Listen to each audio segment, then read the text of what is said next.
Consultando a Bíblia, você pergunta e o pastor Natanael Rinaldi responde a primeira pergunta de hoje, do Genésio, da Igreja Casa da Bênção.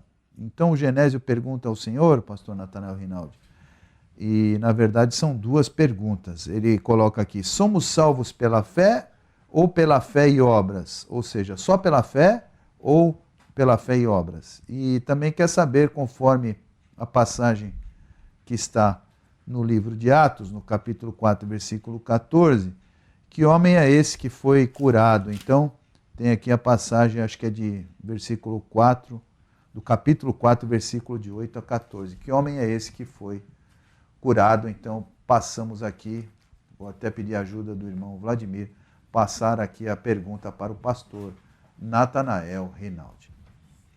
Nós queremos dizer ao nosso consulente que nós não somos salvos por meio de obras da lei. Nós somos salvos pela graça, pelo favor de Deus. O texto bíblico, base da nossa declaração, é muito conhecido dos leitores da Bíblia, a ponto de se poder até citar de cor. Mas diz assim, textualmente, no capítulo 2, versículos 8 a 10, de Efésios, porque pela graça sois salvos. A palavra graça significa favor imerecido. Ninguém merece, mas a graça, o favor de Deus se manifestou para conosco. Pela graça sois salvos por meio da fé. Isto não vem de vós, é dom de Deus, é um presente de Deus. Não vem das obras para que ninguém se glorie. Porque somos feitura sua, criados em Cristo Jesus, para as boas obras, as quais Deus preparou para que andássemos nelas. Então, quando aqui se lê, pela graça sois salvos, por meio da fé, e isto não vem de vós, é um dom de Deus, é um presente de Deus, significa que as obras não podem levar ninguém à salvação. É diferente do que pensa o espírita, que mediante obras ele pode ser salvo.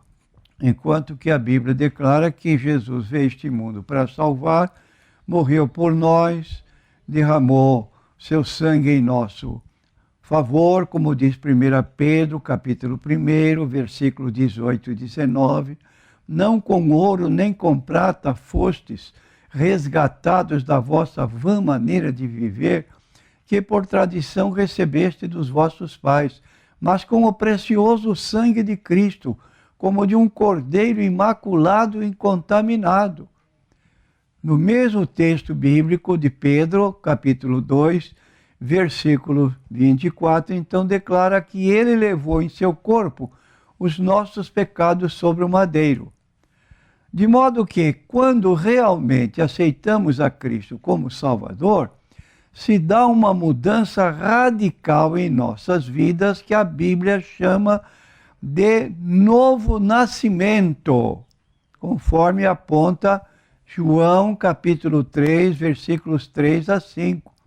Nicodemos, que ouviu esta palavra de Jesus, pensou: como pode um homem velho entrar no ventre de sua mãe e nascer? Jesus disse para ele: quem nasce da carne é carne.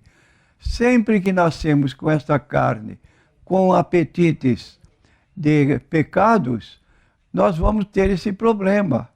Agora, então, a regeneração que se opera por meio da fé em Cristo nos torna novas criaturas, como diz 2 Coríntios 5,17. Quem está em Cristo é uma nova criação, as coisas velhas já passaram, tudo se fez novo. Então aí se dá o que diz o versículo 10 desse capítulo 2 de Efésios que nós lemos. Porque somos feitura sua, criados em Cristo Jesus para as boas obras. Veja a preposição para. Nós somos criados como resultado dessa fé em Cristo, começam a aparecer em nossas vidas boas obras. Não somos salvos pelas boas obras, somos salvos para as boas obras pela fé em Jesus. De modo que ninguém é salvo pelas boas obras.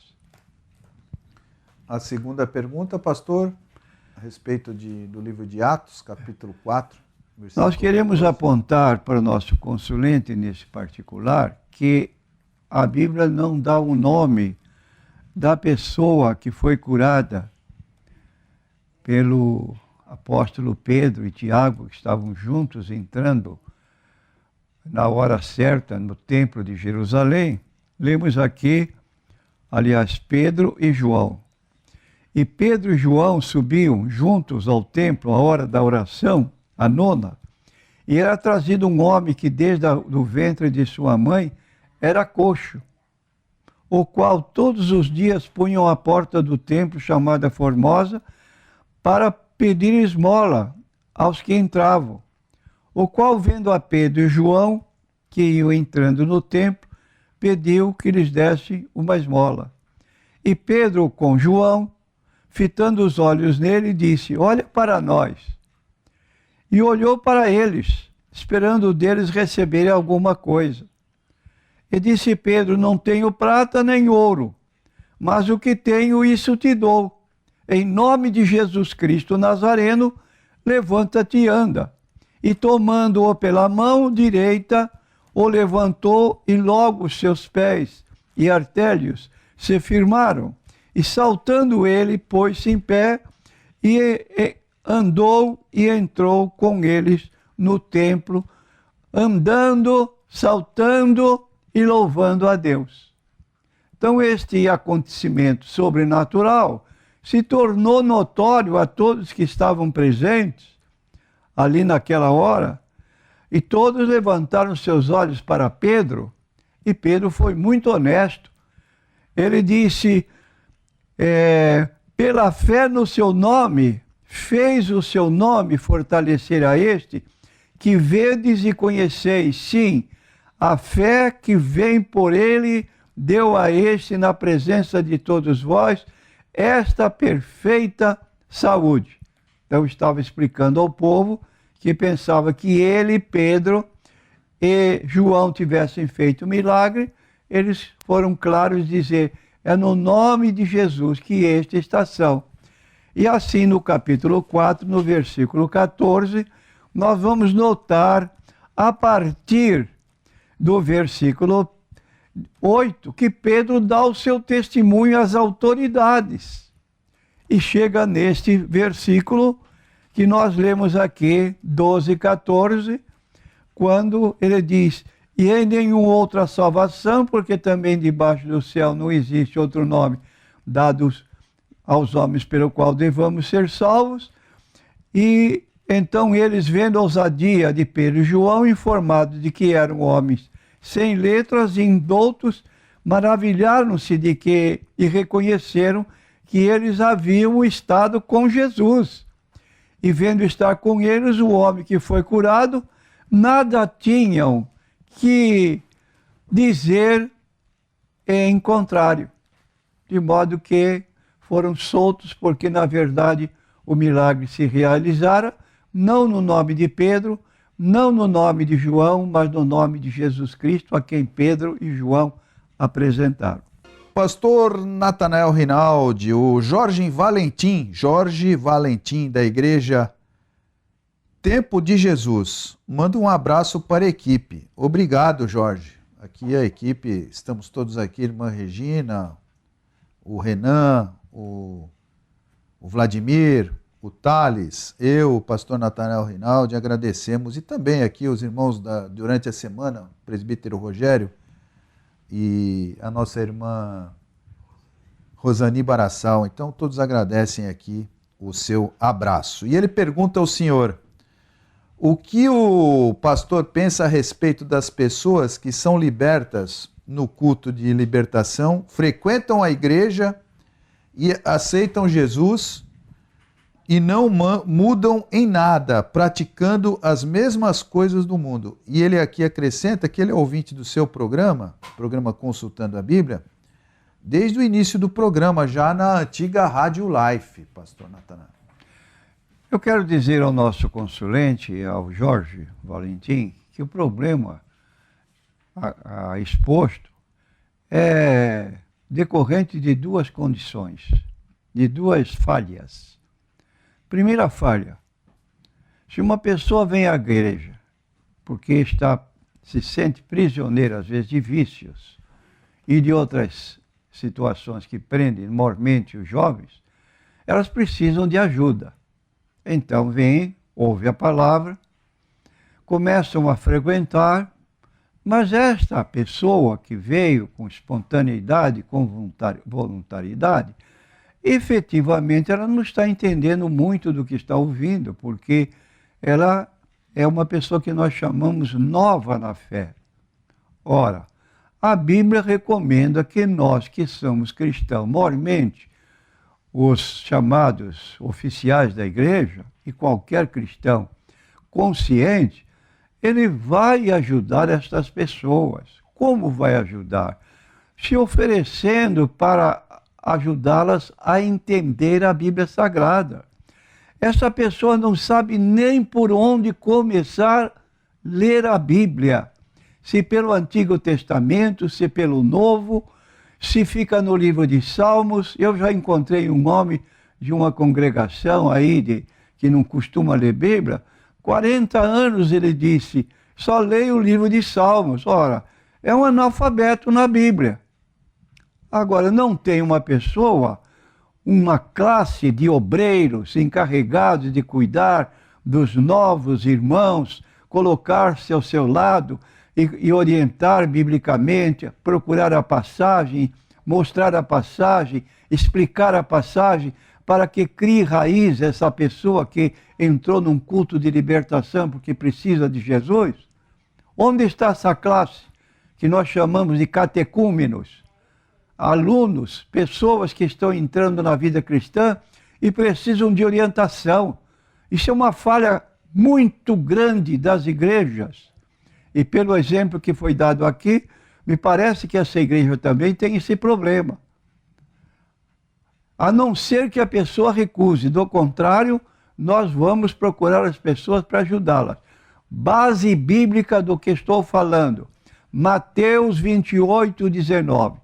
Depois que a pessoa se entrega a Cristo, o próximo passo é o batismo. Mas, para ser batizado, diz o texto de Mateus 28, 19. Ide, fazei discípulos. Fazer discípulo é você ter, ou alguém ter na igreja, a responsabilidade por aquelas pessoas que estão sob o cuidado delas. Você, minha irmã, você, meu irmão, se for homem, se for mulher, cuida de fulano, beltrano e cicrano. Se não vier a aula marcada, vai na casa dela, vai à casa dela. Insista, porque ela precisa de ajuda. E não tem ocorrido isso das igrejas. É muito bonito ver 1, 2, 3, 4, 10, 20, levantando as mãos para seguir a Cristo. E depois? E depois, os pais espirituais dessas pessoas. Quem se colocará para ajudar? Esse é o problema. Jorge Valentim, passe isso para a direção da sua igreja, porque estão precisando. Estão trabalhando de modo inócuo. Entra pela frente e cai pelos fundos. Por quê? Porque não tem ninguém para cuidar dessas pessoas. Com raras exceções. Pode um ou dois continuar. O pastor Natanael coloca uma questão interessante, né? Tanto tempo lendo o livro de Salmos, até parece no tempo das escrituras de Jesus, né? Que tinha aqueles longos pergaminhos, né? Então, muito provavelmente ninguém tinha todos os livros do Antigo Testamento. Tinha um ou outro livro. Hoje até a pessoa está no meio do trânsito, está no ônibus, está no avião, está no celular, está lendo a Bíblia. Muita facilidade muita oportunidade de ler a Bíblia, que não era como antigamente, que era muito difícil. Ou você lia um livro, ou lia outro, até para transportar, para ler, para manusear, era muito difícil. Mas, infelizmente, tem muitas pessoas que não entendem dessa forma. Pergunta do Antônio. Ele pergunta o seguinte, Mateus 22,14, pastor Natanael. Por que muitos são chamados, mas pouco escolhidos? Deus tem os seus escolhidos? Nós queremos dizer que a chamada salvação é feita a muitos. Os poucos escolhidos para herdar o reino dos céus são os que atendem à chamada de Deus, que se arrependem dos seus pecados, que creem em Jesus. Acolher a graça de Deus mediante o livre exercício da nossa vontade faz que nos tornemos parte do povo escolhido de Deus. Eu te tenho proposto, como diz o livro de Deuteronômio, capítulo 30, 19 e 20. Eu te tenho proposto a vida e a morte, a bênção e a maldição. Escolhe a vida, amando ao Senhor teu Deus, te achegando a Ele, porque Ele é a longura dos teus dias sobre a face da terra. Por sua vez, Jesus declarou em Mateus, capítulo 7, versículos 13 e 14, entrai pela porta estreita, largue a porta, espaçoso é o caminho que conduz à perdição, são muitos que entram por ela, estreita é a porta, apertado o caminho que leva à vida e poucos há que encontram. Então a nossa chamada é como diz aí, muitos são chamados, poucos escolhidos, porque não querem aceitar as condições para seguir a Cristo. É uma vontade pessoal que tem que ser respeitada, porém se ele espontaneamente quiser aceitar a Cristo e entrar pela porta estreita, estamos aqui para ajudá-lo. E ainda o Antônio, uma pergunta 2, não é Antônio 2, é pergunta 2 do Antônio. O Antônio quer saber sobre cartões de crédito, através de sorteios com prêmios que se oferecem. Então, eventualmente tem cartão de crédito que você liga lá e aí participa uma viagem para a Copa do Mundo de futebol, ou participa de alguma coisa assim que tem sorteio para quem tem cartão de crédito e se inscreve em determinado concurso. Ele quer saber se o cristão pode participar disso, pastor.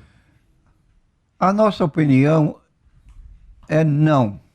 Todo tipo de sorteio não tem apoio bíblico. Está escrito que nosso dinheiro deve ser resultado do nosso trabalho, do suor do nosso rosto, como Deus impôs para Adão, depois que ele caiu em desobediência, foi posto fora do Éden, e foi dito para ele, com o suor do teu rosto comerás o teu pão, até que tornes a terra, porque dela foste tirado, e para ela voltarás.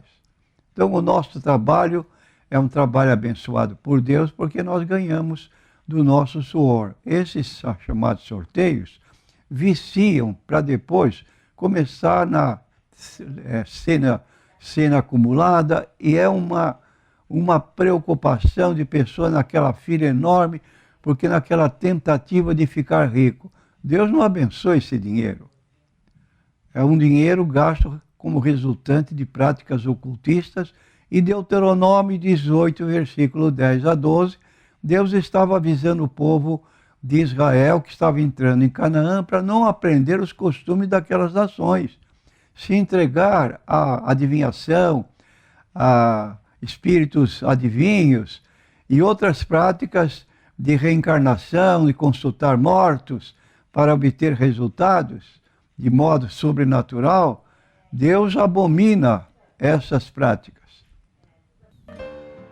Continuamos então no Consultando a Bíblia, 3307-4429. Ligue, participe, faça sua pergunta, seu pedido de oração, 3307-4429. Irmã Regina Blanco está aguardando a sua ligação ao telefone. A pergunta do Paulo. Paulo quer saber, pastor Natanael, onde se encontra o nome de Deus Jeová na Bíblia? Onde está Jeová na Bíblia? Em primeiro lugar, quero dar um esclarecimento ao nosso consulente, que o nome de Deus aparece no texto hebraico E sendo o hebraico a língua em que os primeiros 39 livros da Bíblia foram escritos, nele o nome é representado por um tetragrama. Vou repetir, tetragrama, que significa 4 letras hebraicas. Iode, Re, Val, Re, que corresponde às seguintes letras em português: I, H, V, H. Ora, se você visse o nome escrito na língua portuguesa com essas 4 consoantes, I, H, que corresponde ao iode hebraico, I, H, V, H, você não leria nada. Não tem vogais. Como é que você vai ler? Só consoantes. Então, na antiguidade, escrevia-se a língua hebraica sem vogais, que são as letras tais como A, E, I, O, U, que nos ajudam a pronunciar corretamente as palavras. Portanto, o problema hoje é que não temos meios de saber exatamente que vogais os hebreus usavam junto às letras I, H, V, H. Por que não temos meios? Porque no tempo do cativeiro judaico, durante 70 anos, a pronúncia do nome se perdeu. Os nomes eram pronunciados e as pessoas guardavam pela pronúncia, não pela escrita. E não tinham mais conhecimento de quais eram as vogais que se punham dentro desse tetragrama, 4 letras consonantais. As testemunhas de Jeová, que lutam muito em favor deste nome, vou usar uma palavra dolosamente na sua Bíblia, chamada Tradução do Novo Mundo, colocaram 237 vezes o nome Jeová. Só que o Novo Testamento é grego, não é hebraico. O que fizeram então eles? Trocaram a palavra grega Kyrios e Theos para Jeová dentro da conveniência deles. Quando um texto do Antigo Testamento, onde aparecia o nome de Deus, era indicado para Jesus, eles não deixavam no próprio palavra grega Kyrios. Por exemplo, capítulo 2 do livro de Filipenses. Recebeu um nome que é sobre todo nome, para que ao nome de Jesus se dobre todo o joelho, para que todos saibam que é o nome de Jesus, o Senhor Jesus. Essa palavra Senhor no grego Kyrios ficou no seu normal, sem trocar para Jeová, para que todos conheçam que Jesus Cristo é Jeová. Aí, meu amigo, aí não interessa. Então, fica-se só naquilo que interessa a esse grupo. Isso não se faz com a Bíblia Sagrada. Se a minha doutrina não está baseada na Bíblia, eu tenho que mudar de doutrina. Agora, não alterar a Bíblia dentro da minha conveniência. Isso não se faz. Então, aí está uma situação para o nosso consulente. Você precisa conhecer melhor a situação para não repetir coisas que às vezes você ouve aí na rua e vai passar para outros pensando que você descobriu uma grande verdade e você está sendo enganado. E sabe de onde eu tirei essa informação? Do livro Poderá Viver. É uma edição da Sociedade Torre de Vigia, que a pronúncia do nome de Deus hoje é impossível. Ninguém pode usá-la, porque não se sabe corretamente. Então, dá aí uma posição qualquer e as pessoas que não sabem disso ficam aí. Onde se viu mudar, colocar Jeová 237 vezes no Novo Testamento, que é uma palavra hebraica, se coloca na língua grega aí e vai passando para os outros? Muito bem, o Mariano da Assembleia de Deus, pastor Natanael Rinaldi, pergunta E o que o senhor pensa a respeito da igreja que sorteia carro? Bom, isso é tá recorrente aqui. Perguntaram a respeito do cartão de crédito, sorteio. Mas agora... tem uma segunda pergunta do Paulo. Ah, perdão. Tem a segunda pergunta do Paulo. Onde encontro na Bíblia a respeito da Trindade? É o Paulo. A segunda teve duas perguntas. A doutrina da Trindade define-se como a existência de um só Deus eternamente subsistente em três pessoas: o Pai, o Filho e o Espírito Santo. Quero dizer que a palavra Deus, para o nosso consulente, é uma palavra polissêmica. Vou repetir: polissêmica. É empregada com várias significações na Bíblia. Então nós temos o Pai, o Filho e o Espírito Santo. O Pai é chamado Deus em Efésios capítulo 1, versículo 2. Graça a vós outros e paz da parte de Deus, nosso Pai. Então, exclusivamente, uma das pessoas da Trindade, Pai, está sendo chamado de Deus. Nosso Deus, por parte de Deus, nosso Pai. Com relação ao Filho, Jesus, o Filho é chamado Deus em João 8, 56 a 59. Diz o texto: vosso pai Abraão alegrou-se por ver o meu dia, viu-o e regozijou-se. Perguntaram depois os judeus: ainda não tem 50 anos e viste Abraão? Respondeu-lhe Jesus: em verdade, vos digo que antes que Abraão existisse, eu sou. Então os judeus pegaram em pedras para lhe atirarem, mas Jesus se ocultou do meio deles. De modo que nesse texto, ao se proclamar a si mesmo como eu sou, Jesus usou o texto onde aparece o nome que era usado exclusivamente para Deus, que é Êxodo 3,14. Quando Moisés perguntou: qual é o teu nome? Dirás aos filhos de Israel: eu sou, me enviou a vós. Eu sou. E Jesus empregou para si a mesma expressão que Moisés recebeu da parte de Deus para comunicar ao povo de Israel. Os líderes judaicos a quem Jesus falou ficaram horrorizados com o significado desta afirmativa.